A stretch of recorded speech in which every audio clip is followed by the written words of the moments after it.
Voilà, super. Et ben c'est parti. Donc, est-ce que tout le monde peut bien voir le tableau blanc? Oui, Donc, c'est parti. Donc, on avait fini le TD5 la dernière fois. Alors, je sais pas si on a la même numérotation des TD. Donc, moi, c'est le 6, mais bon, peut-être que c'est pas la même chose pour vous. non, c'est Euh, ça, ouais. donc, Non, TD. Oui, c'était le TD5. oui, pour moi, on est au TD6, mais bon, je Oui, pense on que est au TD6. vous avez Oui, compris. c'est ça. Donc, le premier exercice, on y va. Enfin, l'exercice 1, du coup. J'espère que vous Dai, l'avez siamo tous. tutti nella birra, io non posso fare. Sarah, votre micro est ouvert. Merci. Alors, donc l'exercice s'appelle maximisation du profit. Normalement, vous l'avez aussi. On vous dit la fonction de coût total en euros d'une entreprise opérant sur un marché concurrentiel est CQ est égal à 450 plus 15Q plus 2Q carré. OK. Et c'est tout ce qu'on vous dit. Et on vous dit, si le prix unitaire du marché est de 115 euros, déterminez la quantité produite par l'entreprise. Donc, 1 P égale 115. Et quelle est la quantité produite? Donc,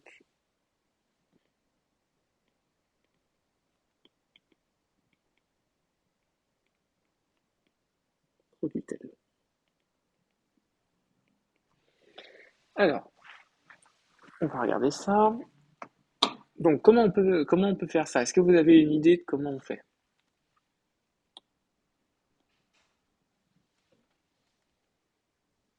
Si vous avez une idée de comment on pourrait faire? On a On, plein de temps, donc n'hésitez pas. on dérive la fonction du coût pour obtenir le coût marginal. Et qu'est-ce que vous voulez faire du coup marginal? À l'équilibre, il y a le coût marginal qui est égal à la recette marginale. Et la recette marginale, c'est le prix. Ouais, c'est bien. Mais là, c'est parce que vous connaissez votre cours.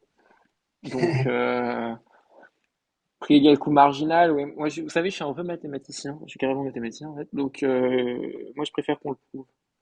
Donc, je vous propose qu'on écrive ça. Donc, en fait, l'objectif du producteur, c'est toujours de maximiser son profit. Le profit, il dépend de deux choses. Il dépend du prix et de la Et quantité. monsieur, Oui, dites-moi. vu qu'on a un peu de temps, on pourra faire la méthode que Hugo a proposée aussi. Ah ben, vous allez voir, en fait, la méthode, on va arriver à la méthode du goût, vous allez voir. Ah, ok. Regardez. Donc, qu'est-ce qu'on écrit sur PQ? Qu'est-ce qu'on écrit sur le profit? On écrit que profit est égal à PQ CQ. Vous êtes d'accord avec moi? Donc, ce que disait Hugo, c'était tout à fait ça, c'est-à-dire que ça, c'est la recette. Oula, c'est pas très visible mon affaire. Et ça, c'est les coûts. Et donc, si vous dérivez le profit par rapport aux quantités, vous allez tomber sur P égale C, enfin, ouais, mais CM, le coût marginal de Q. Et ça, c'est ce que vous disiez Hugo. J'ai écrit quoi? PQ, c'est rente. Comment? J'ai pas. Recette. Recette, excusez-moi. Recette. Oui, excusez-moi, c'est pas hyper visible avec le stylet, je suis pas top mon affaire. Bon, du coup, où est-ce que j'en étais? Donc P est égal à CM. Il se trouve que du coup, CM, on peut dériver facilement, c'est un polynôme. Donc ça fait 15 plus 4Q. Et si on a une application numérique ici, on a donc 115 est égal à 15 plus 4Q, ce qui fait donc 25 est égal à Q. On est OK là-dessus?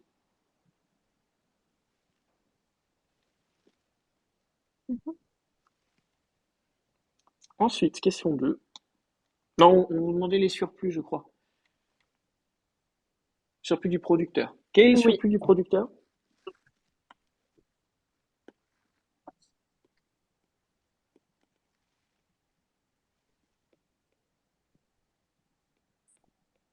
C'est une question, hein.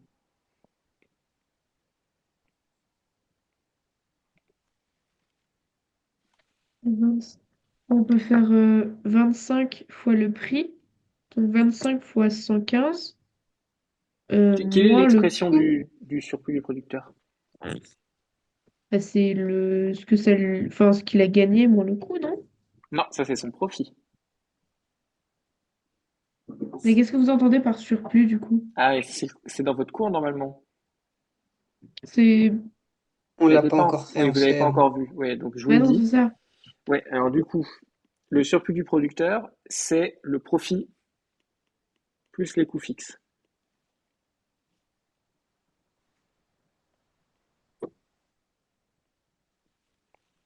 En fait, le problème, c'est que Nicolas Camry a beaucoup de retard par rapport aux autres années. Moi, j'ai de l'avance et lui, il a du retard. Du coup, alors là, on a complètement divergé. Mais effectivement, Et n'hésitez le pas à me... producteur, je crois, Comment? il me semble. Nous, on vient juste de. En CM, on était sur la fin du producteur, il me semble, par rapport à. Ouais, Donc ici, le c'est surplus bizarre du ça qu'on l'a producteur. pas fait. Mais- Oui, dites-moi. Non, non, je disais, c'est comme Sybille a dit, vu qu'on est à la fin, c'est bizarre qu'on l'ait pas fait. Oui, c'est assez étrange.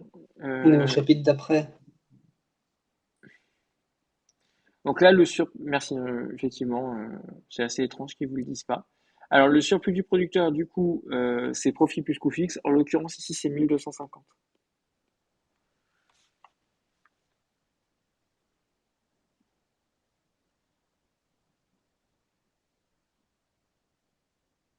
Je vous laisse le recalculer. J'ai plus le détail du calcul.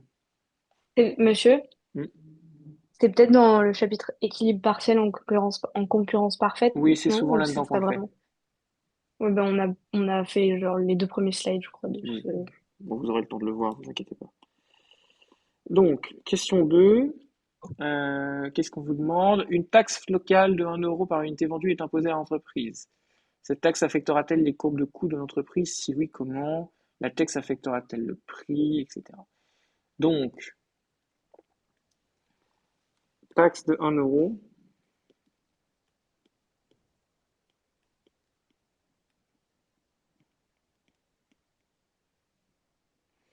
Comment ça peut changer en fait? Moi, je vous propose qu'on le voit comme simplement une augmentation du coût. Donc, je vous propose qu'on définisse un coût 2 qui est égal en fait au coût qu'on avait tout à l'heure, plus 1 € par unité vendue.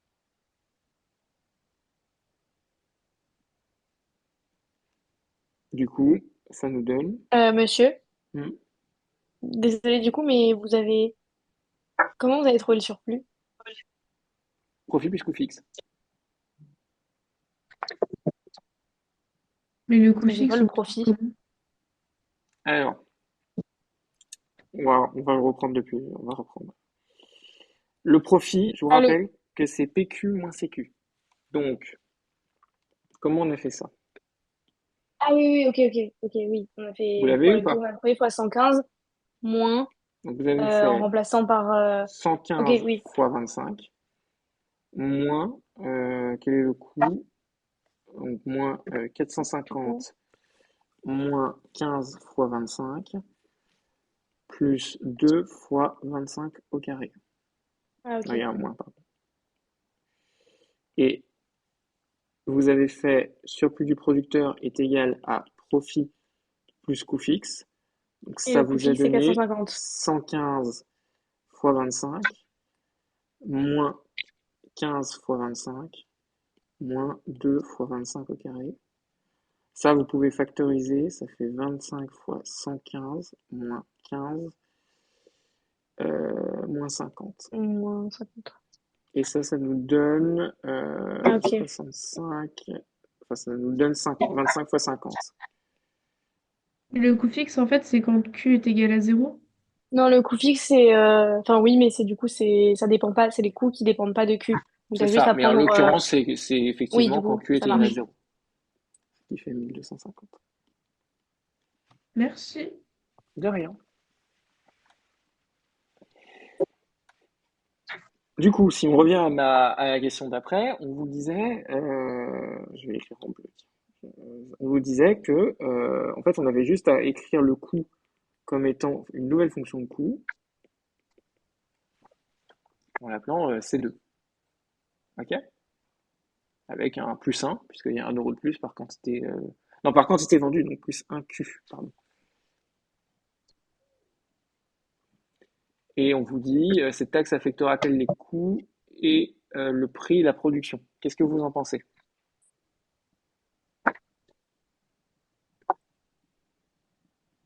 Les courbes, elles vont peut-être être simplement décalées de 1.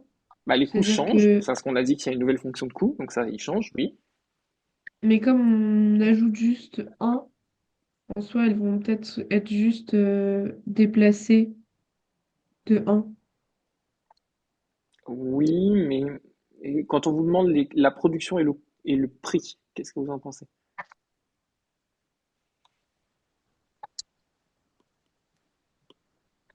Je vous écoute, hein. Pardon, vous pouvez répéter, monsieur, s'il vous plaît? Est-ce que la production et les prix changent?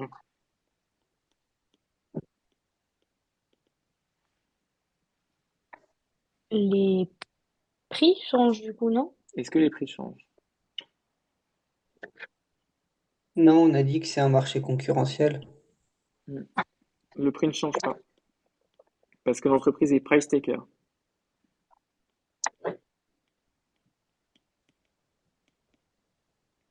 Relisez l'exercice, c'est écrit. C'est pas l'entreprise qui fixe son coût. Donc comment on peut écrire ça?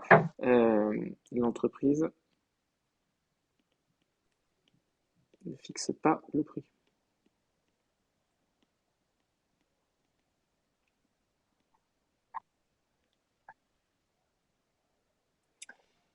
Et la quantité, par contre, change.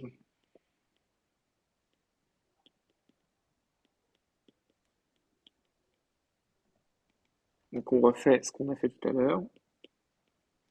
On veut maximiser pi2.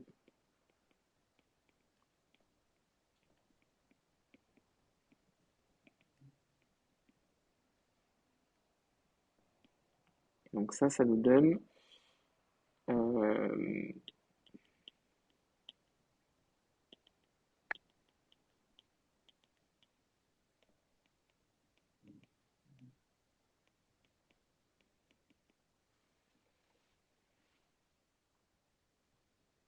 on avait trouvé que CM c'était 15 plus 4Q.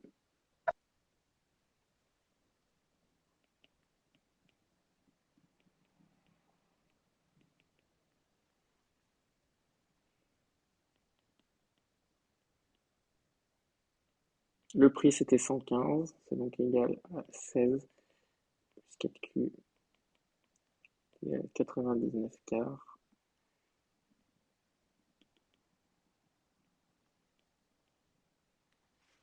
Ok?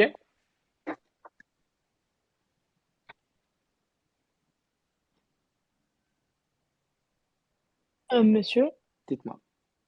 l'entreprise est price taker, c'est ce que vous avez dit, c'est qu'il y a un marché concurrentiel? C'est ça, elle fixe pas son prix en fait. Le prix s'impose à elle. C'est typiquement le cas quand vous êtes un vendeur de pâtes. Vous ne choisissez pas le prix des pâtes auxquelles vous les vendez. Si vous vendez vos pâtes 3 fois plus cher que la concurrence, vos clients vont tous acheter les pâtes de la concurrence. Et le prix des pâtes est complètement uniforme. Il y a quelques micro-variations en fonction de la marque, mais c'est parce qu'il y a de la différenciation. Je vous rappelle que l'hypothèse fondamentale de la microéconomie en L1, c'est que tous les biens sont indifférenciables. C'est-à-dire que si vous vendez un bien indifférenciable à un prix différent, les gens vont acheter l'objet moins cher. Logique. Est-ce qu'on est bon là-dessus? Euh, Très bien. C'est la fin de l'exercice 1, du coup. On peut tout de suite passer à... Alors, apparemment, il y a eu un changement dans votre brochure. Je me suis noté ça. L'exercice 2, pour vous, qui s'appelle demande de travail, c'est devenu l'exercice 3.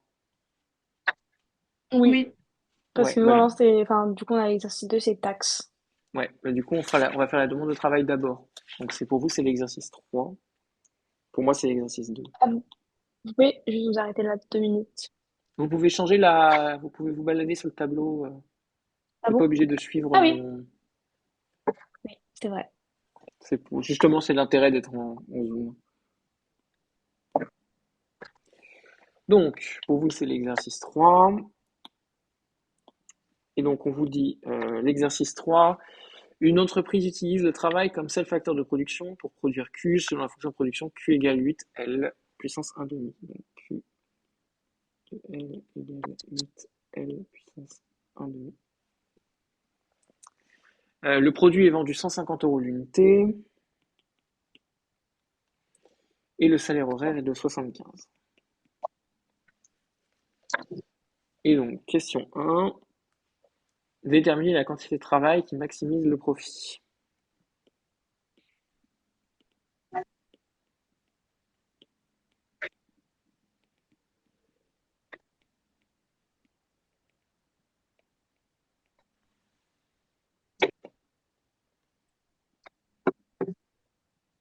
Donc, comment on fait ça?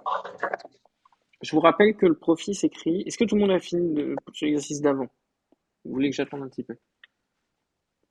On se va. Vous me suivez là? C'est bon? Mm. Super.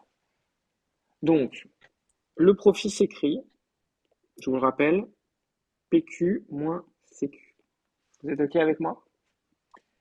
Du coup, si on vous dit maximiser le profit en fonction de la quantité de travail, vous allez avoir un problème parce qu'il n'y a pas de L dans l'équation. Comment on pourrait faire?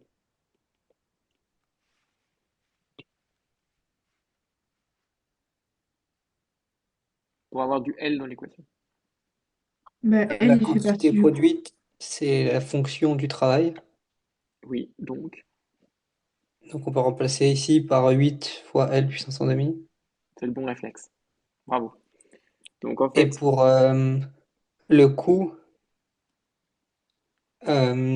c'est le coût du capital fois la quantité de capital plus le salaire fois la quantité de travail. c'est ça. Donc, en fait, là, ce qu'il faut que vous fassiez, c'est que au lieu d'avoir PQ, vous allez mettre la valeur de Q, c'est-à-dire 8L puissance 1 demi. Donc ça va vous donner P fois 8L puissance 1 demi moins C de L. Et C de L ici, c'est L puissance 1 demi moins. Et C de L, il vaut 75, donc W fois L. OK? Et donc là, si on maximise,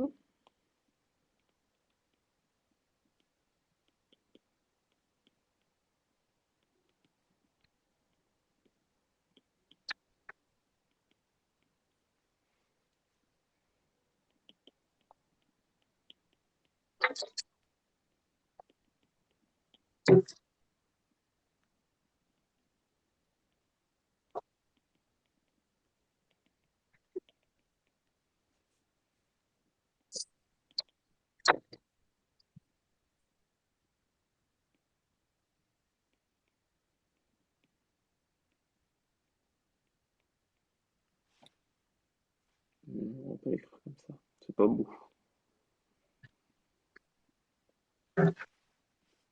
Qu'est-ce que vous en pensez?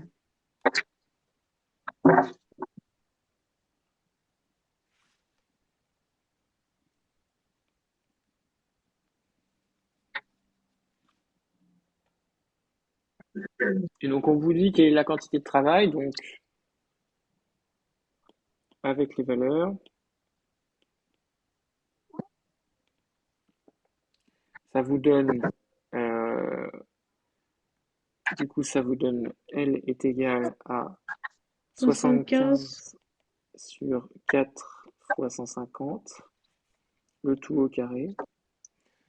Et ça, si j'ai calculé, ça fait 64. Oula, attendez, qu'est-ce que j'ai fait comme bêtise? J'ai dû faire une bêtise, moi. Non, non. Non, c'est bon. Oh, excusez-moi, j'ai paniqué pour rien. C'est moi qui ai fait une erreur dans ma feuille. Tiens. Non, ça fait 64 quand même. Et donc, du coup, ça implique que la quantité est égale à 8 fois 64 puissance 1 demi. 64, c'est 8 fois 8, vous êtes d'accord? Donc ça fait 8 au carré. Euh, Monsieur, Oui, point. il y a vraiment un petit problème. C'est Oui. pas 4 fois 150 divisé par 75. Pourquoi ça serait ça? Parce que sinon, ça fait 1 sur Oui, oui, 64. oui, oui, vous avez raison. Vous avez raison, tout à fait. Non, vous avez tout à fait raison. C'est quand j'ai réécrit le coût, ça fait du coup 4P sur W au carré. Et du coup, là, ça fait 4 fois 150 sur 75. Excusez-moi, c'est une petite erreur quand j'ai recopié quand j'ai recopié. En fait, j'ai voulu aller vite et j'ai fait l'inversion un peu trop rapidement. Voilà, donc Q est égal à ça. Et donc, notre profil, il est égal à PQ moins WL. C'est donc égal à 64 fois 150 moins, il vaut combien le moins 75 fois 64. Ce qui fait donc Du coup, 64. monsieur, L fait égal à Q Non, dans non, tous c'est les pas cas égal. ou là c'est juste. L n'est jamais égal à Q, en l'occurrence Q Ah non là plus. c'est juste un hasard. Là, oui, oui, là c'est un hasard complet, hein. Ok. En fait, c'est pas un hasard, ça a été conçu comme ça pour que nos calculs soient plus faciles. Oui, mais en Mais théorie c'est pas non, censé être non, comme ça. absolument pas. Mais bah, intuitivement, vous vous rendez bien compte que votre quantité de travail n'est jamais, enfin, est rarement égale à la quantité de production, Oui, c'est vrai. intuitivement. Donc ça fait 64 fois 75, si je me suis pas trompé. Et ça, apparemment, ça fait 4800.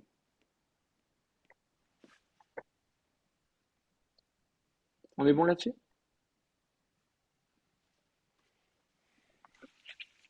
Est-ce que vous avez des questions sur cette question? Des questions sur cette question?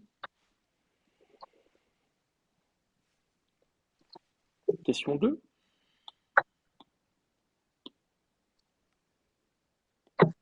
Donc dans la question 2. Supposez maintenant que l'entreprise soit taxée de 30 euros par unité de produit. Donc taxe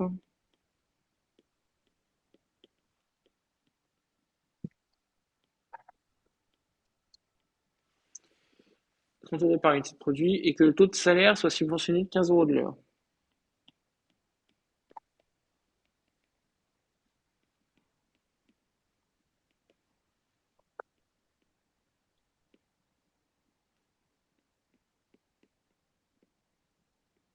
Okay. Supposez aussi que l'entreprise opère sur un marché concurrentiel.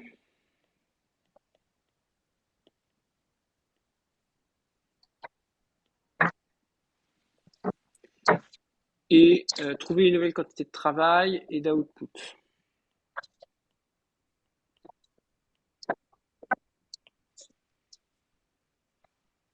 Trouver L et Q et Pi.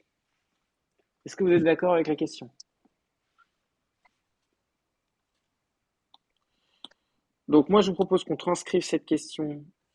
Donc la subvention par ordre de travail, ça veut donc dire que W2 est égal à W1 moins 15, ce qui est donc égal à W valait 75, donc ça fait 50. Non, ça fait 60, pardon.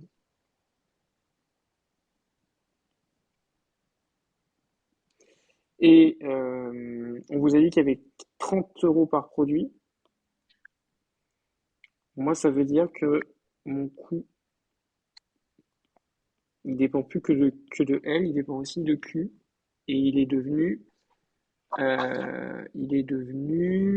mon coût, il valait quoi? Il valait WL Et là, il va valoir plus 30Q. On est OK là-dessus? Mhm. Du coup, maintenant que j'ai fait ça, et donc marché concurrentiel, qu'est-ce que ça veut dire? Ça veut dire quel est price take, c'est pas son prix. Donc, comment on calcule ça? On y va pour le profit. Donc, on veut maximiser le profit de l'entreprise qui est égal à PQ moins CQL, ce qui est égal à donc P, on a dit que c'était toujours 150. Oui, on va peut-être pas. Oui. Non, on va pas remplacer. On va garder encore les valeurs. Ça fait donc PQ. Q, on savait que c'était la fonction de production, c'est-à-dire 8L 1 demi, je crois. Moins W, donc c'est 8, moins WL, plus 30 fois 8L 1 demi, et c'est pas plus, c'est moins, parce que le moins se distribue. Et donc ça, on peut dériver.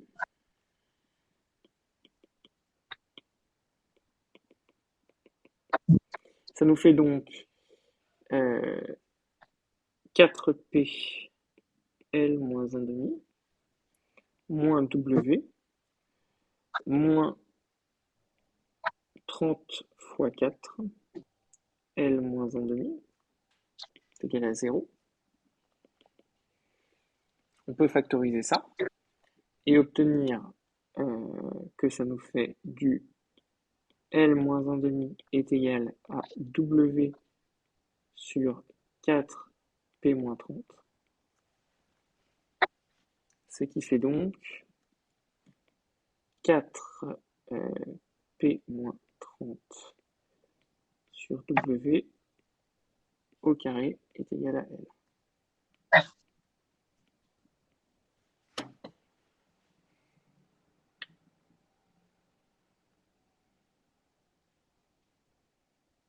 Monsieur, c'est Oui, profit, c'est profit L ou profit 2? c'est profit 2, là. Ah, ok. Oui, c'est ça.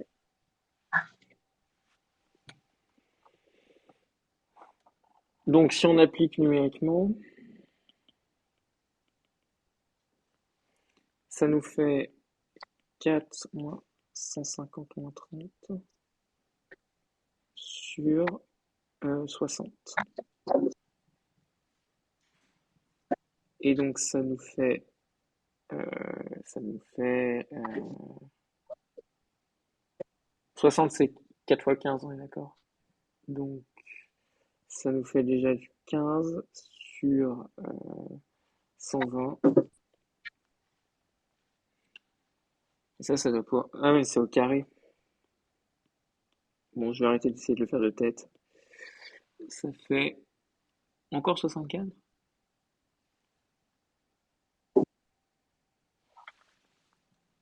Euh, Ouais, ça fait encore 64.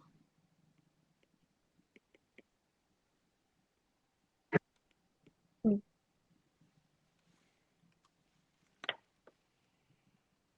Ok? Donc L ne change pas. Et si on regarde maintenant... Monsieur, Oui, dites-moi. du coup, vous avez juste allé un peu vite, mais on est d'accord, vous avez factorisé par L moins 1 demi dans l'expression euh, Ah, je suis allé un peu vite? quand vous avez écrit. Non, mais c'est juste pour vous être sûr. Vous avez factorisé et après vous avez passé le Oui, oui, W oui. et... Oui, vous parlez de la première équivalence Oui. d de pi 2 sur L égale à 0. Oui, là, j'ai factorisé par 4P moins 34, moins 30 fois 4, le tout facteur de L puissance moins 1 demi. Mhm. Et ensuite, vous Et, avez mis le W. Ok. ensuite, j'ai passé le W. Ok, merci.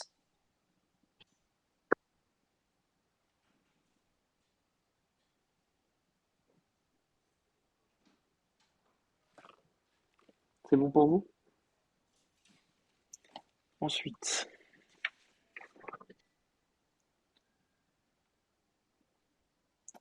on vous nous demandait, donc on avait dit qu'il fallait la quantité de travail, la quantité produite et le profit. Comme vous avez vu que la quantité de travail ne bougeait pas, la quantité de production ne change pas, puisque la fonction de production n'a pas changé. Donc ça nous implique que Q2 est toujours égal. On avait trouvé quoi? On avait trouvé 64, donc c'est toujours égal à 64. Par contre, le profit a changé, vous vous rappelez, puisque le taux de salaire a changé. Donc, Pi2 est égal à 150 fois 64 moins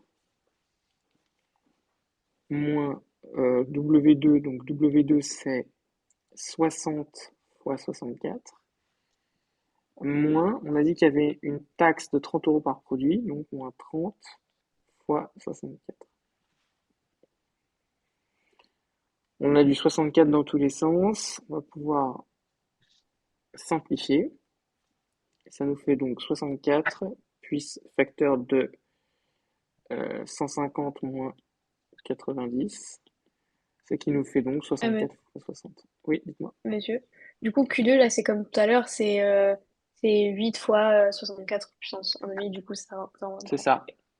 Après, vous pouvez utiliser l'argument que comme la quantité de travail ne change pas, la production ne dépendant que du travail, elle ne change pas non plus. Mm. Ok? Et 64 fois 60, ça fait 3840.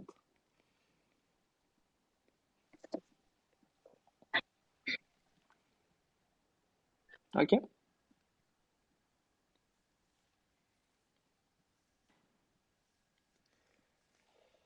Question 3. On vous dit, au lieu des taxes et des subventions précédentes, ce sont maintenant les profits qui sont taxés de 20%. Donc les profits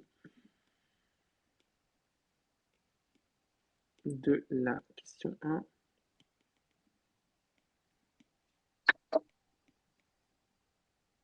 sont taxés à 20%. Donc, comment on transcrit ça mathématiquement? Pi3 est égal à 0,8 facteur de Pi1. On est d'accord là-dessus? Non? Euh, Pi 2? Ah non, Non, de de la Pi1, question. De la parce que question. justement, c'est de la Oui, de question. la question. Et là, je vais vous montrer quelque chose, c'est très important. C'est très très important. Note. Donc, pour toutes les maximisations et minimisations, donc, soit G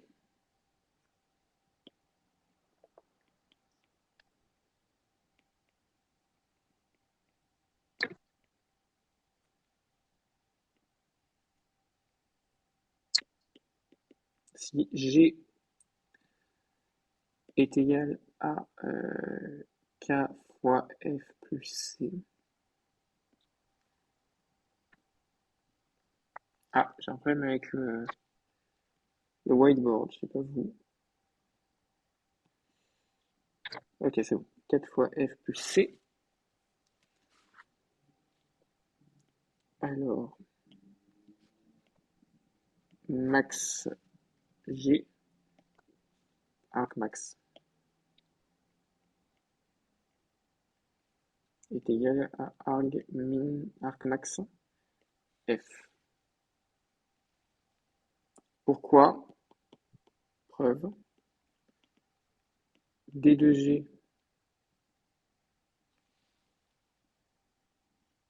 on va dire D de G par rapport à X, est égal à K fois D de F par rapport à X, est égal à 0, si et seulement si D de F et X est égal à 0.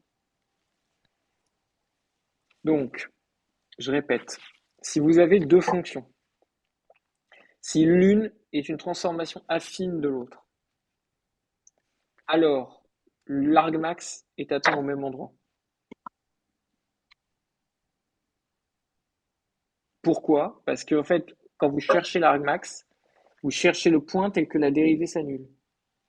Sauf qu'en fait, cette transformation affine ne change pas parce que vous avez la constante qui dégage avec la dérivée et vous avez la pente qui se factorise et comme c'est égal à 0, ça s'en va aussi.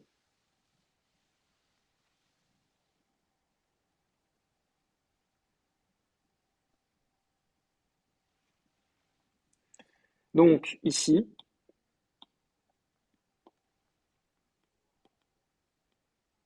rien ne change. Q3 est égal à Q1 et L3 est égal à L1, mais Pi3 est égal à 0,8 pi1. Parce que ça, c'est l'argmax du profit. Donc ça ne change pas. D'ailleurs, on peut le tester, hein.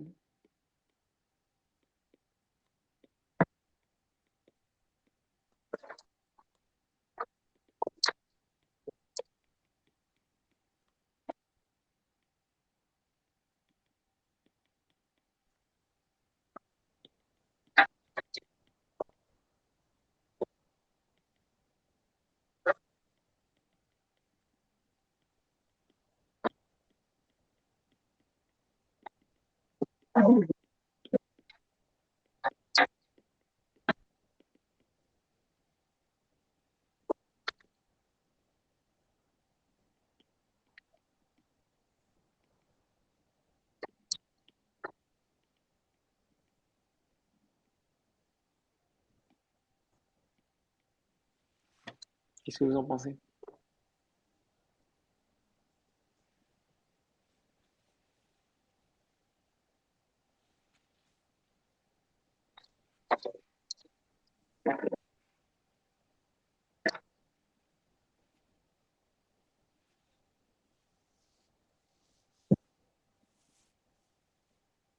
Monsieur écrit acquis et quoi?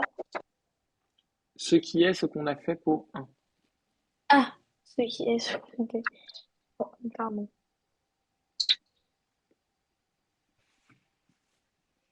Bah, du coup, c'est comme dans la note. Oui, oui, c'est la C'est même chose. comme. C'est juste, en fait, je l'ai remontré dans l'exemple pour vraiment vous en convaincre. Ah, bah, on est convaincu là. Ah, vous êtes parfaitement convaincu? Super, Je sais pas, mais. Oui, super. pas trop le choix de Ouais. toute façon. Comment? On n'a pas trop le choix de toute façon. Ah bah oui, oui, mais après vous pouvez toujours vous pouvez toujours le redémontrer, mais gardez-le dans un coin de votre tête. Si une fonction est une transformation affine de l'autre, cherchez le maximum de l'un, c'est chercher le maximum de l'autre. Et on a donc fini cet exercice. Et là, il nous reste 45 minutes pour faire. On ne Les reste taxes. qu'un seul exercice, on est d'accord. Ah oui, on a que Donc, ça. Oui. donc, on va se faire le dernier, que moi qui était l'exercice 3, mais pour vous, donc l'exercice 2. Ça va être l'occasion de faire des beaux graphiques. Donc, alors, il est où l'exercice 3? Alors peut-être que vous n'avez pas les mêmes questions que moi, donc n'hésitez pas à l'indiquer. On considère d'abord la situation sans impôt. La demande et l'offre globale sont dP est égal à 12 moins P et O de P est égal à 2P moins 6. 2P-6. Normalement, nous avons la même chose. Et moi, la question 1, c'est calculer le prix d'équilibre et la quantité échangée. Avec représenté sur un diagramme, Oui, oui, vous avez ça aussi. tout à fait.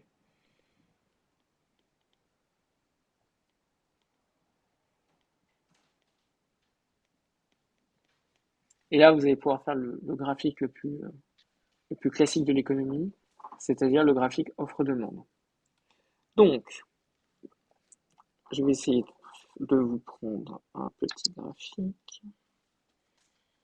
Oula, oula. Alors, ouais, il penche chez moi, ça va pas.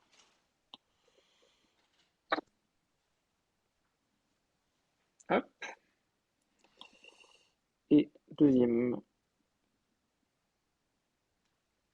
Voilà.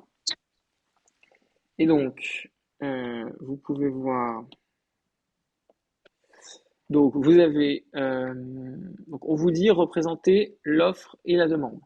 Donc, vous avez deux fonctions qui sont linéaires, linéaires avec P. L'une est croissante, l'autre est décroissante. Qu'est-ce que vous en pensez?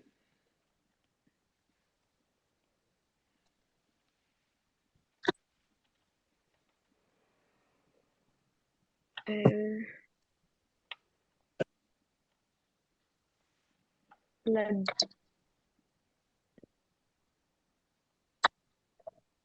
la demande a été croissante. La demande est décroissante du prix, évidemment. Donc là, on va calculer la demande inverse, parce que vous noterez qu'on se place dans le graphique QP. Or là, vous voulez représenter dans le graphique PQ. Nous, on se place dans QP, c'est la façon standard de le représenter. Je crois que d'ailleurs, dans les questions d'après, c'est ce qu'on va vous demander. Du coup, oui, voilà, on vous le demande dans le plan QP, dans la question 4. Donc, on anticipe, on se place directement dans le plan QP. Donc, on calcule la demande inverse. Je vais reprendre mon crayon bleu. Mais quand on Donc, fait un graphique, on n'est pas obligé de faire à l'échelle, on peut juste direct. alors Non? là, comme c'est des fonctions linéaires, je vais vous demander de le faire à l'échelle. Ah, d'accord. Parce que là, vous n'avez aucune excuse. Pour représenter 12 moins P, je pense que vous pouvez le faire à l'échelle. Oui, mais ça va prendre la place, je crois. Comment? Non, non, Mais il n'y a pas de... regardez la Enfin, place. oui. Donc la demande inverse, ça nous fait... On avait donc Q est égal à 12 moins P. Donc ça nous fait P est égal à 12 moins Q. Ce qu'on va appeler la demande inverse. La demande Q. Ah, Et du quelqu'un coup, c'est pas qui me Q dessine moins des 12? choses. Il y a quelqu'un qui m'a dessiné une petite flèche. Je vous prierai de ne pas écrire sur mon tableau blanc. Monsieur? Oui, dites-moi. Non, j'ai rien dit. Non, non, Non, non. j'ai rien Il y dit. a un petit moins. On se fait avoir là, au début. Non, non, toujours pas. C'est mieux que si vous n'écrivez pas sur mon tableau blanc. C'est toujours mieux. En plus, je crois que j'ai même pas le droit de l'effacer. Ah, si ça, je peux l'effacer. Ah, je peux pas l'effacer. Bon, bref.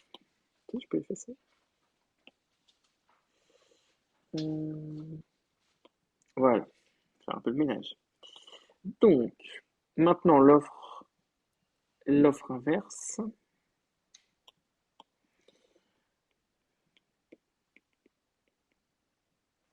On a Q est égal à 2P moins 6, ce qui fait donc, euh, ce qui vous fait donc 1 demi de Q moins 3 est égal à P, qui vous fait donc l'offre inverse de Q est égal à 1 demi de Q moins 3. Donc là, on a tout ce qu'il nous faut pour représenter l'offre et la demande sur le plan. Vous êtes d'accord avec moi?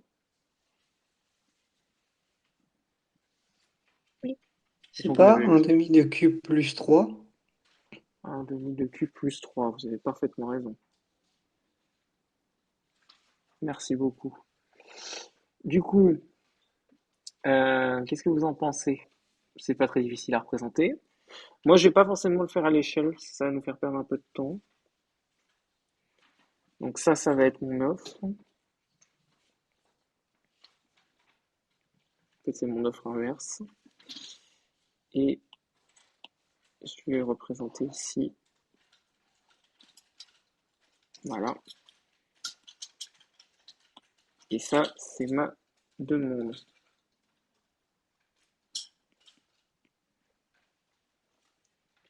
Ok?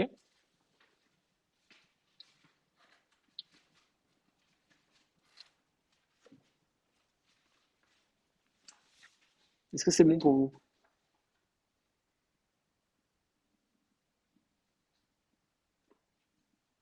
Normalement, ça doit être logique. Est-ce que vous pouvez me valider que c'est logique pour vous? Oui. Super. Et donc, ce qu'on va se faire, c'est qu'on va s'identifier le point d'équilibre. Et grâce aux moyens modernes, nous pouvons même l'avoir de façon exacte. Et donc là, nous avons noir, nous avons Q étoile et P étoile. P étoile. Et ça, on peut le calculer de façon assez aisée. On peut dire que c'est, je vais continuer de l'écrire en bleu quand même. On peut dire que c'est D de P. En fait, c'est la rencontre entre l'offre et la demande. Vous savez bien, vous connaissez la rengaine. La rencontre entre l'offre et la demande, ça fait 12 moins P est égal à 2P moins 6. Et ça nous donne 18 est égal à 3P, si je ne me trompe pas, ce qui fait donc 18 divisé par 3, c'est-à-dire 6 est égal à P étoile. Et D de 6, ça nous donne 6, ce qui est donc égal à Q étoile. On est OK là-dessus?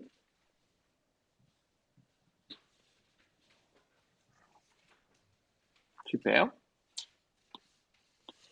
Et donc, maintenant, on va jouer à un jeu. On va identifier le surplus du producteur et le surplus du consommateur. Le surplus du producteur, c'est ça.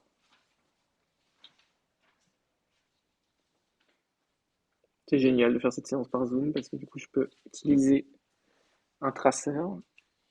Ça, c'est le surplus du producteur et ça, c'est le surplus du consommateur.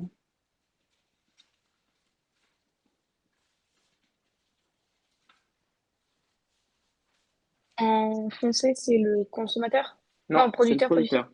Tout à fait. Et je vais vous le réécrire. Ça, c'est le surplus du consommateur. Ça, c'est le surplus du producteur. Est-ce que quelqu'un me rappelle pourquoi?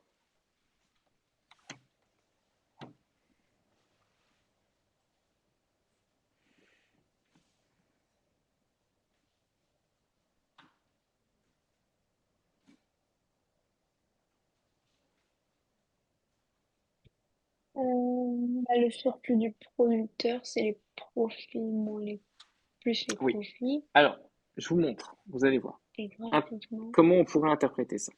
On va prendre une autre couleur. On va prendre le violet. Et on va tracer ça comme ça. Ma courbe, elle part en vrille.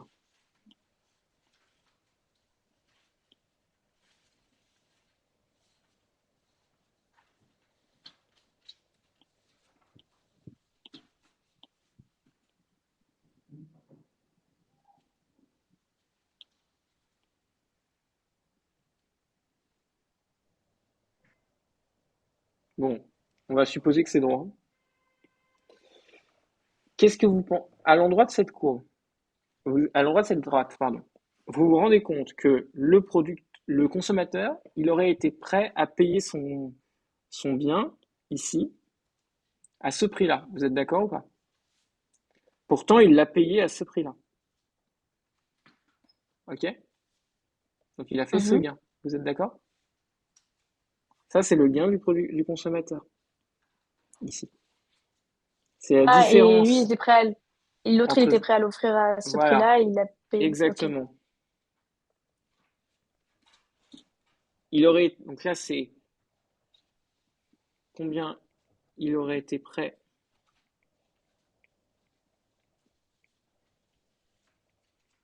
à payer. Ça, c'est combien il a payé. Et là, c'est combien il aurait été prêt à vendre.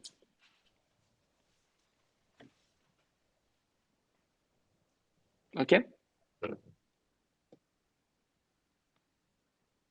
Est-ce que c'est clair? Oui. Et donc, pourquoi c'est une R?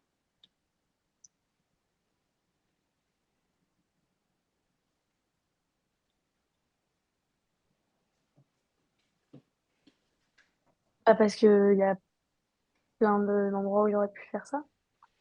Vous vous rappelez de ce que vous avez vu au lycée sur ce qu'est Parce que une c'est tout au intégrale? long de la courbe. Qu'est-ce que c'est une Oui, intégrale? C'est la somme des bâtons, vous c'est vous rappelez? l'air, oui. Oui, oui. On vous fait cette intégrale de Riemann, on vous somme les petits bâtons. Mm, mm, Bah, mm. c'est exactement la même chose là. Ok? Du coup, question B, calculer le surplus du producteur et du consommateur. Bah là, c'est des triangles, donc ça va pas être difficile.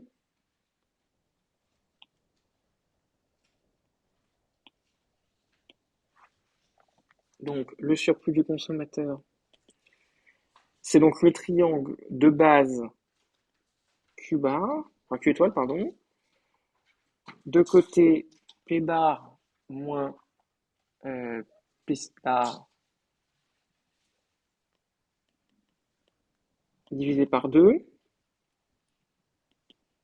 Donc ici, P C'est quoi bar, P bar? voilà, P bar, c'est ce qu'on appelle c'est le prix de réserve. On va l'écrire en noir. Ça, c'est le prix de réserve.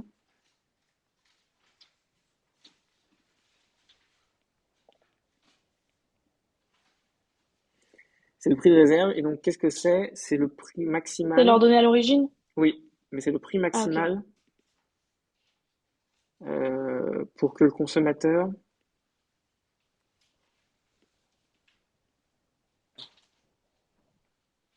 consomme.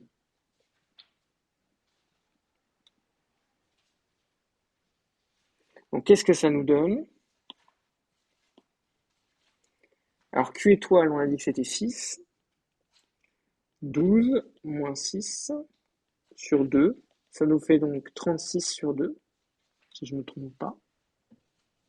C'est-à-dire 18. Et le surplus du producteur, c'est donc égal à Q étoile, P star moins P bar, mais la barre en dessous, divisé par 2.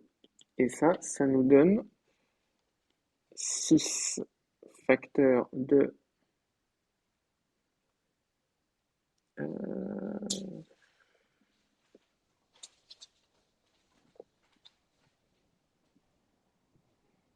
6 moins 3. Donc ça nous fait 6 moins 3 sur 2. Qui fait donc 3 fois 6 sur 2, c'est-à-dire 9. C'est P étoile moins P P bar? bar en dessous. La barre est en dessous. Vous voyez, là, la barre était Ah, au-dessus. d'accord. Voilà. Vous pouvez le mettre sur le graphique, Oui, je le mets sur le graphique. s'il vous plaît. Vous avez raison. Ce sera beaucoup plus clair.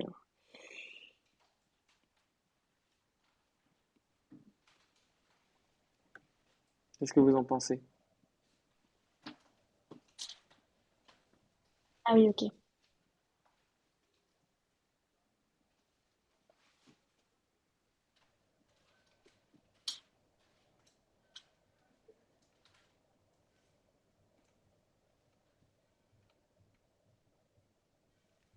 On est bon? Oui. Alors, ensuite, on vous dit, on introduit une taxe T égale 3 par unité.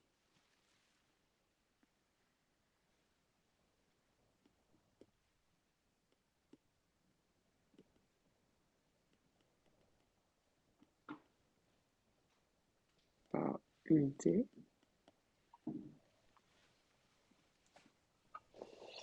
La variable P, donc P devient le prix hors taxe.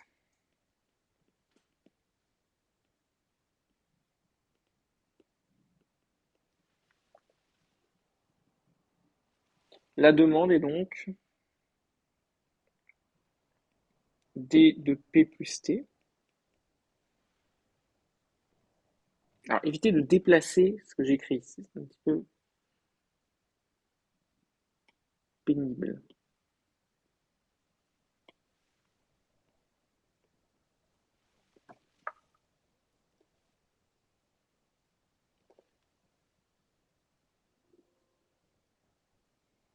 Donc, comment on trace cette nouvelle courbe de demande?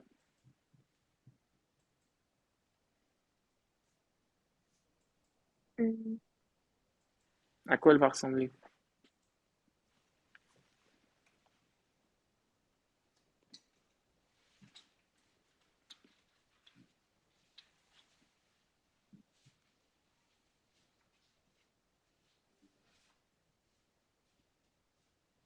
C'est 12 moins P plus T. Et le tout, enfin P plus T en parenthèse.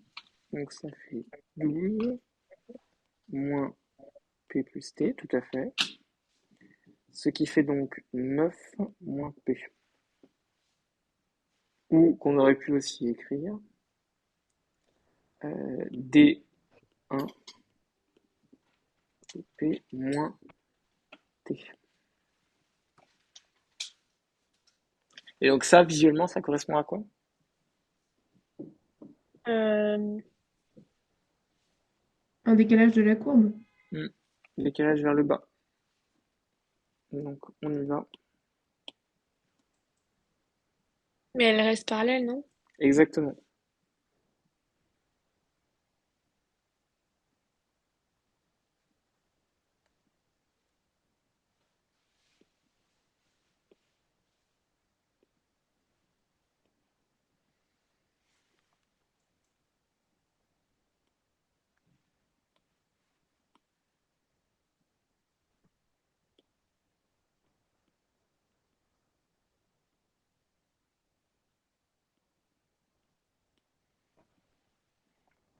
Ok. Et là, on vous dit, écrivez l'équilibre de marché avec cette taxe. Donc c'est parti.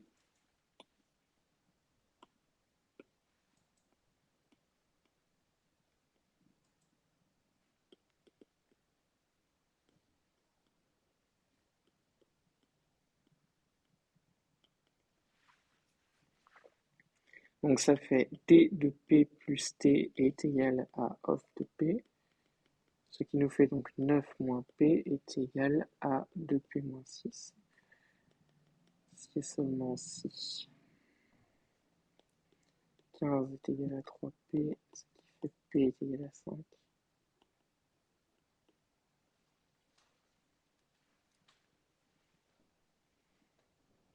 Le prix de TTC du coup devient prix hors taxe plus taxe, c'est-à-dire 5 plus 3 égale 8.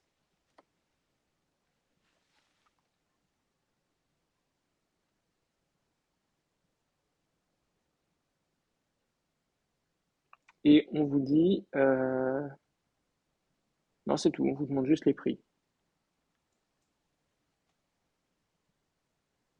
Ok?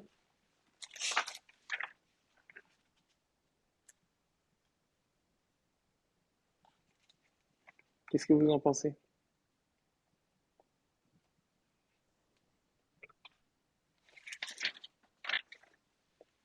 Alors on va représenter dans le plan, si vous voulez bien.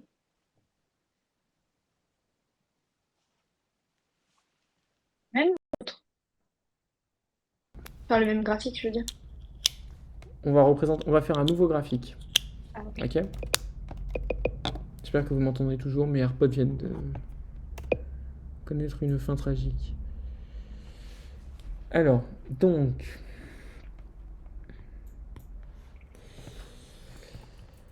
si je refais, donc je vais vous refaire le graphique, que ça soit très clair.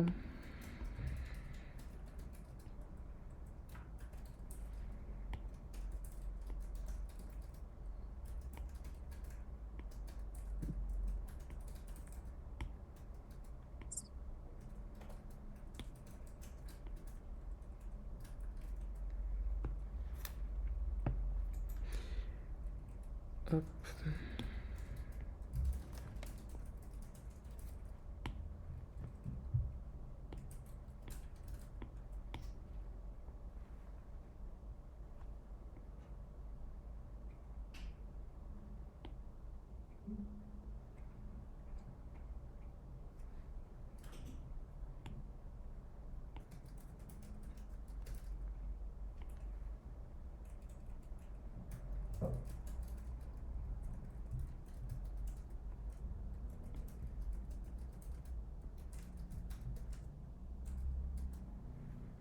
Bon, c'est censé être parallèle, hein, vous pardonnerez les légers problèmes de dessin.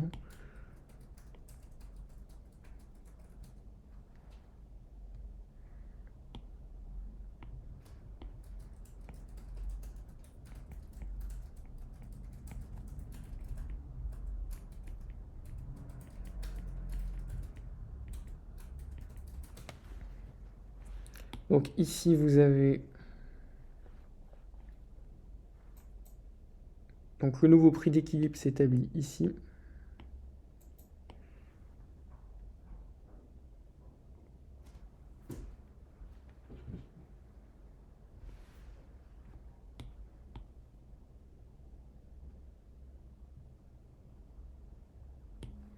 Vous êtes d'accord avec moi?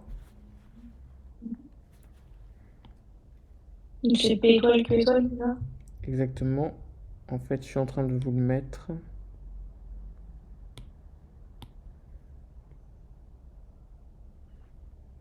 J'ai quelques difficultés avec le Zoom Whiteboard qui manifestement n'est pas conçu pour faire des graphiques d'offres et de demande. Donc là, c'est P étoile,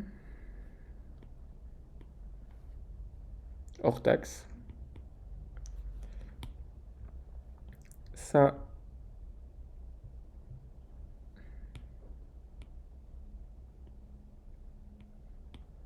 il m'embête, hein.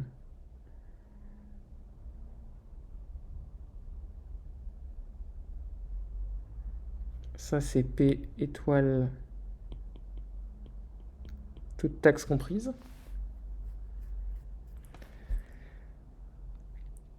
Et ici, ça, c'est le surplus des consommateurs.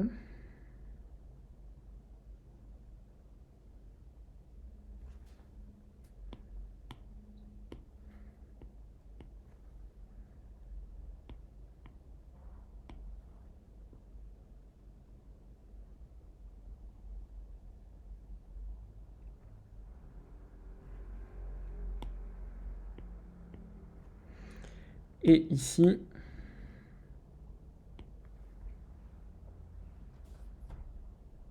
c'est le surplus de qui ici?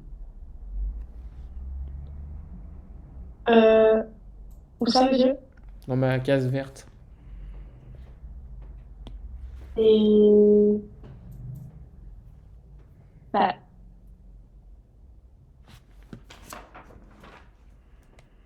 le surplus de quelqu'un, ça?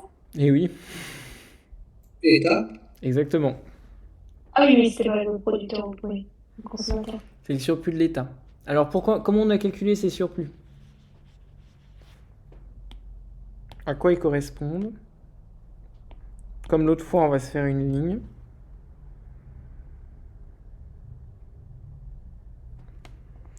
Donc,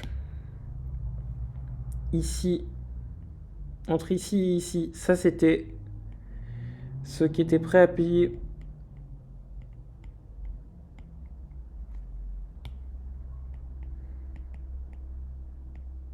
le consommateur. Vous êtes d'accord avec moi? Ça, c'est ce qu'a payé le consommateur.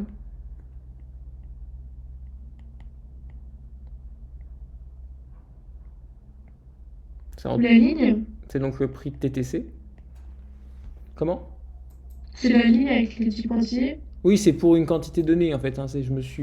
Là, j'ai fixé pour telle quantité. En fait, Ok, vous voyez bien que le surplus diminue à mesure qu'on avance parce que en fait, vous allez arriver au point où le surplus est nul oui. si vous déplacez la ligne. Donc j'ai pris une ligne, mais vous pouvez prendre n'importe quelle quantité. Entre PTTC et prix hors taxe, bah ça c'est la taxe, c'est T.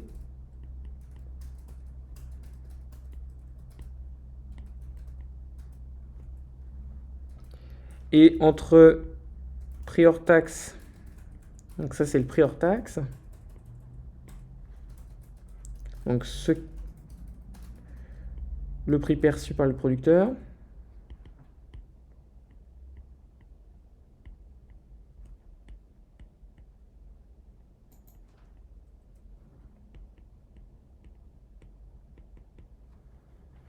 Et là, c'est le prix minimum auquel le producteur voulait vendre.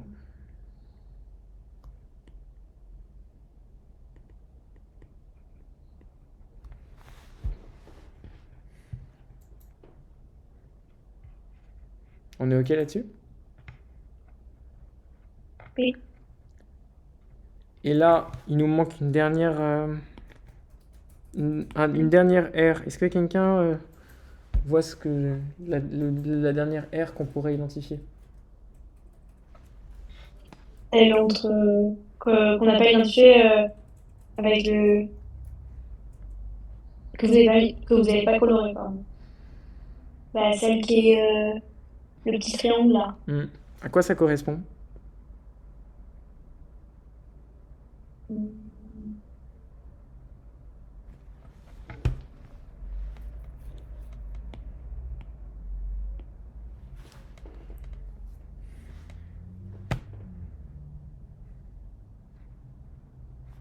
D'accord.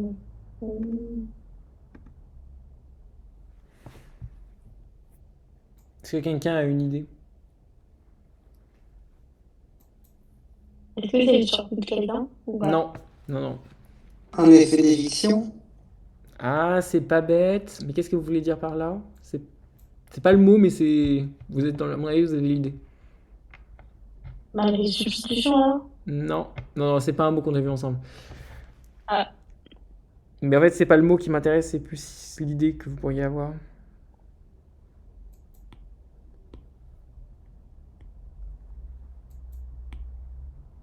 C'est pas une situation d'équilibre pour tout le monde?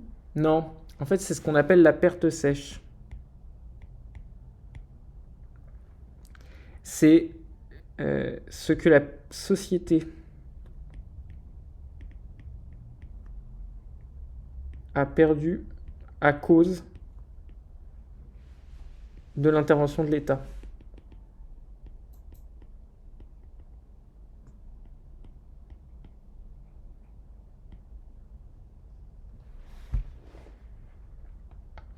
Pourquoi?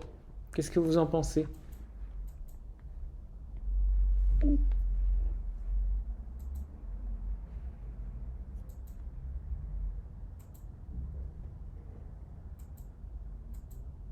Parce qu'elle a perdu du pouvoir d'achat, la société, sur la taxe.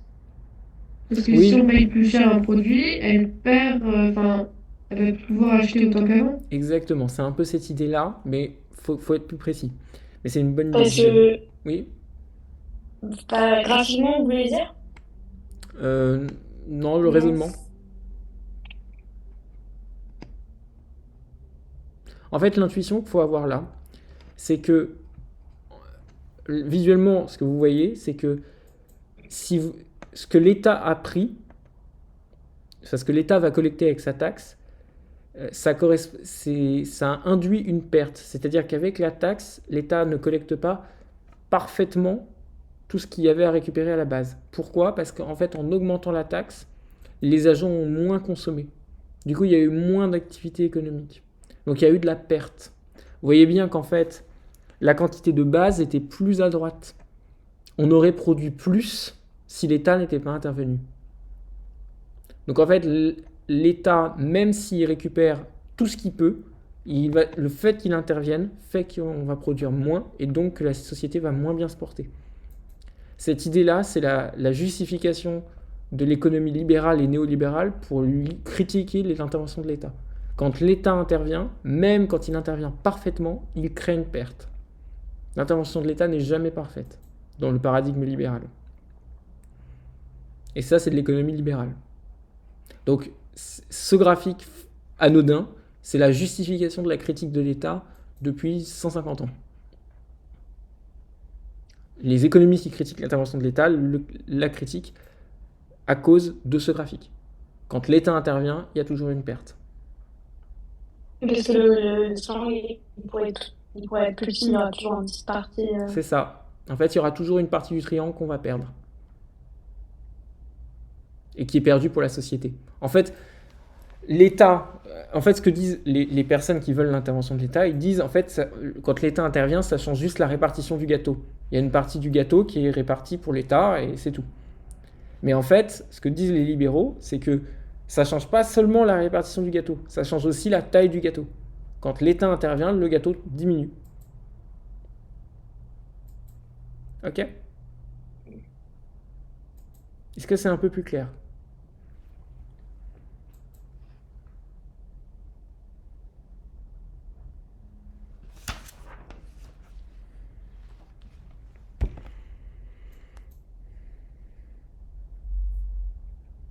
Non? Dites-moi. Si. Super. Ça vous motive pas, hein, ce que je raconte. Vous n'êtes pas passionné par mes affaires. Bon, de toute façon, là, ça va encore moins vous motiver parce qu'on va parler d'inélasticité. Donc, dernière question. Je vous enverrai la trame à la fin parce que je pense que ça peut peut-être vous faire des graphiques. Enfin, vous pourrez Comme la dernière fois, oui. Oui, comme la dernière fois, je vous enverrai ça. Donc, on vous dit l'offre, on va l'appeler l'offre 3, devient 6. Donc, elle ne dépend plus Du prix. exactement. Et donc ça, comment ça s'appelle? Est-ce que quelqu'un sait? C'est beau. Une offre parfaitement inélastique. Exactement.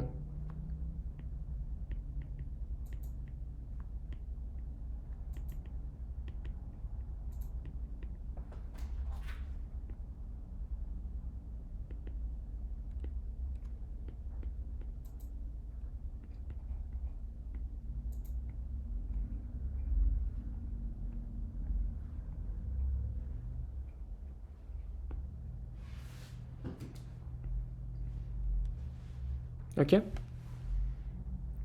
Donc ici, comment on représente ça? À votre avis?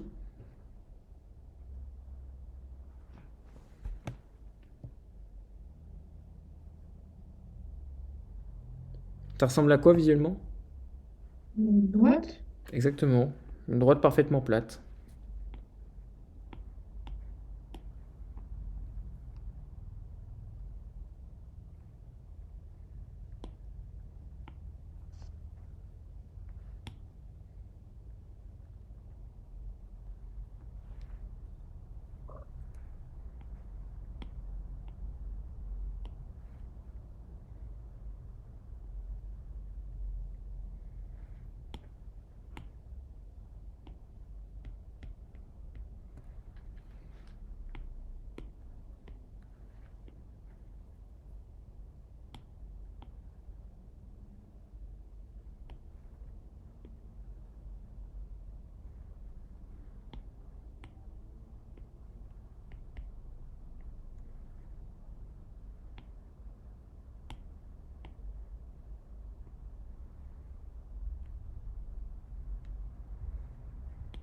C'est un peu long, je suis navré, mais là il faut faire le graphique proprement.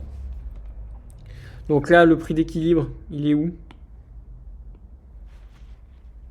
Le prix hors taxe.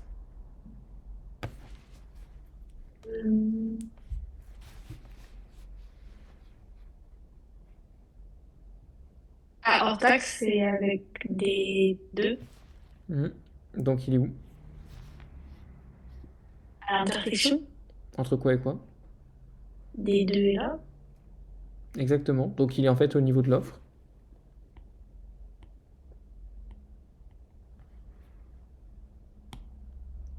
Ah oui, ok, je vois, oui.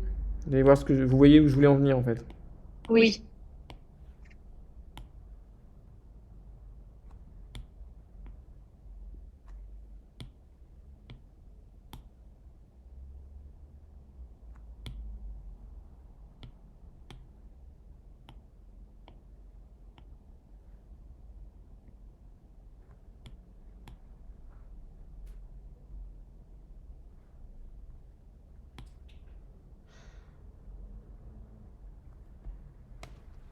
C'est bon?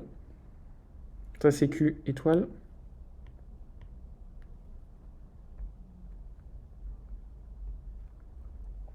Voilà, l'iPad il veut plus.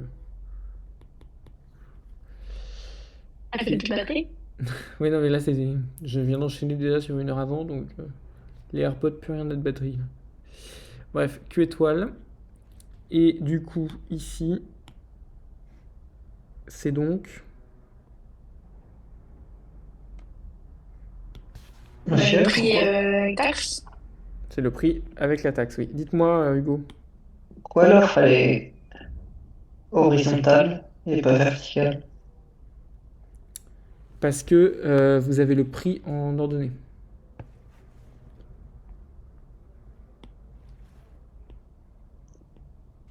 Et donc là, on dit que pour Si vous représentez O de P égale 6, en fait ça...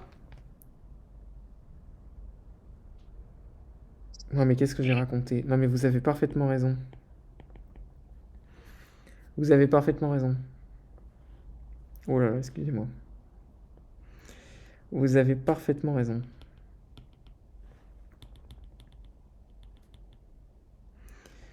Vous avez parfaitement raison. Bon, ça va pas changer grand-chose, vous allez me dire.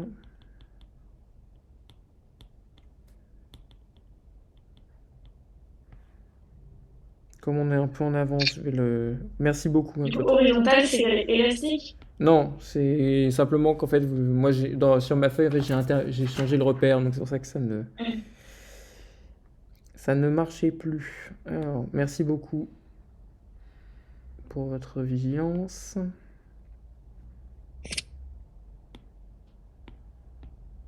Et donc, hop.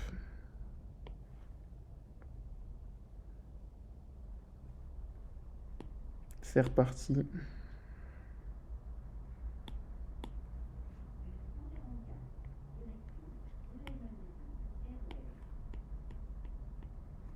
Voilà. Et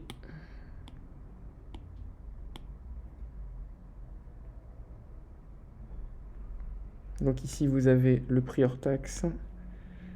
Ça va être généralement dans ce genre de situation, on ne les représente pas dans ce repère-là. On le représente plutôt dans l'autre, celui que j'avais fait à la base. Parce que du coup, là, pour trouver le surplus du producteur, c'est moins trivial. Mais bon, on va faire quand même. Vous voulez dire avec PQ, c'est ça? Ouais, on intervertit, en fait, on met le prix en bas quand on représente ce genre de situation.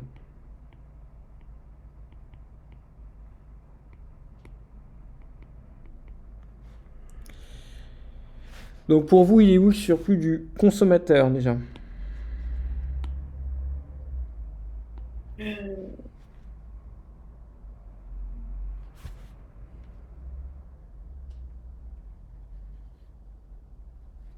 On fait en fonction du hors taxe ou avec taxe? Ah bah c'est justement ma question en fait.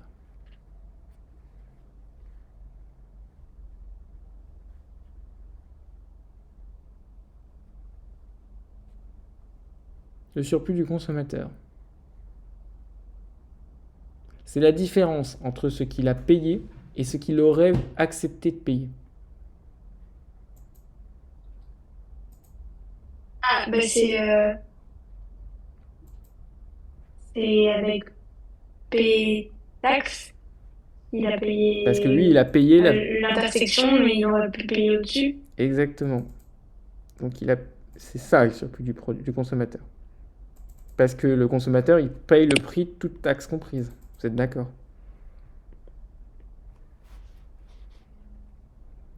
Maintenant, où est le surplus de l'État?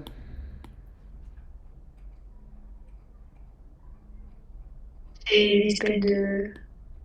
le triangle, c'est du consommateur, du producteur, et l'autre partie, c'est... Et non. Ah bah c'est l'inverse. Ça, c'est le surplus de l'État. Parce qu'en fait, à chaque fois, c'est le montant de la taxe. Vous avez vu, c'est la différence entre PTTC et prix hors taxe. À chaque fois, ça vaut taxe. Ah oui. Donc, c'est comme ça que Donc vous tout le ce qui est en repérez. dessous, c'est le surplus du Attendez, producteur. attendez, on arrive. Ah, d'accord. Soyez pas si pressés. Et maintenant, le surplus du producteur. Est-ce qu'il y a un surplus du producteur? Bah, on dirait pas. Eh oui, on dirait pas, mais parce qu'il n'y en a pas. Pourquoi? Pourquoi? C'est moi qui pose les questions, normalement. Non, mais comme ça, on gagne un peu de temps. Oui. Bon, on en a plein du temps, vous inquiétez pas. Du coup, est-ce que quelqu'un a une idée? Est-ce que vous pouvez répéter la question? Pourquoi il n'y a pas de surplus du producteur? Parce que l'offre, elle dépend pas du prix. Ouais, ça c'est une bonne intuition. Et donc, du coup, euh, le producteur, il n'a pas de contrainte. Il peut offrir autant qu'il veut. Alors, je préférais que vous le justifiiez autrement. D'accord. Euh, Qui est la définition du surplus du producteur? La différence entre le prix qu'il aurait accepté de vendre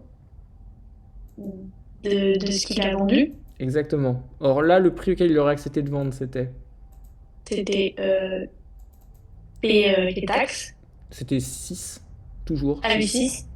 Non, excusez-moi, non. Non? Qu'est-ce que je raconte? C'est qu'en fait, là, comme la courbe est parfaitement verticale, il n'y a pas de surplus. Parce qu'en fait, Il a vendu au prix qu'il voulait vendre. C'est ça. Exactement. Exactement.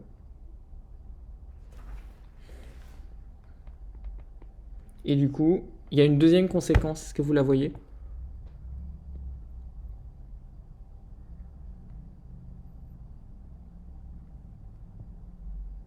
Donc, il n'y a pas de perte parce qu'il a vendu au prix auquel il voulait vendre. Alors attendez, je vais déjà noter que la réponse de Leda est tout à fait correcte. Il n'y a pas de perte sèche quand l'offre est inélastique. Quand l'offre est inélastique, l'intervention de l'État est optimale. Maintenant, la question que vous avez posée, Sybille. Ici, l'offre était inélastique. Donc, effectivement, c'est ce que disait Leda. Il a vendu au prix qu'il voulait vendre. C'est-à-dire que intuitivement, il n'aurait pas pu faire, enfin, il n'y avait pas il n'a pas fait mieux que ce qu'il voulait faire. Il offrait toujours la même chose, quel que soit le prix. Vous voyez ce que je veux dire? Oui. Donc il n'y a pas de prix auquel il aurait voulu vendre. Ben oui. Mais donc attention, il n'y a pas de perte sèche dans ce genre de situation. Est-ce que c'est clair pour vous? Est-ce que vous avez des questions? Je vous sens perplexe. Mais du coup, comment on calcule les nouveaux prix? Ah, vous faites exactement pareil. Alors, on peut le faire, hein. On fait comme précédemment, comme les questions avant. Exactement. Donc on fait l'offre égale. Exactement.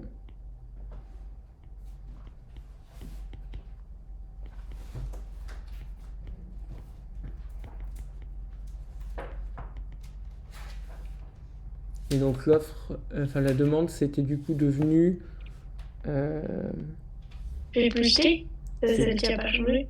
ouais, c'était P. Et 9 moins P. C'était 9 moins P. Donc ça a donné P égale 3. Et donc, ça c'est hors taxe. Et donc, le prix TTC, c'est donc égal à 6. Ok?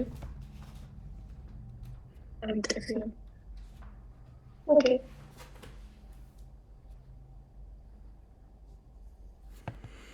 Est-ce qu'on est bon là-dessus? Est-ce que c'est bon pour vous? Oui.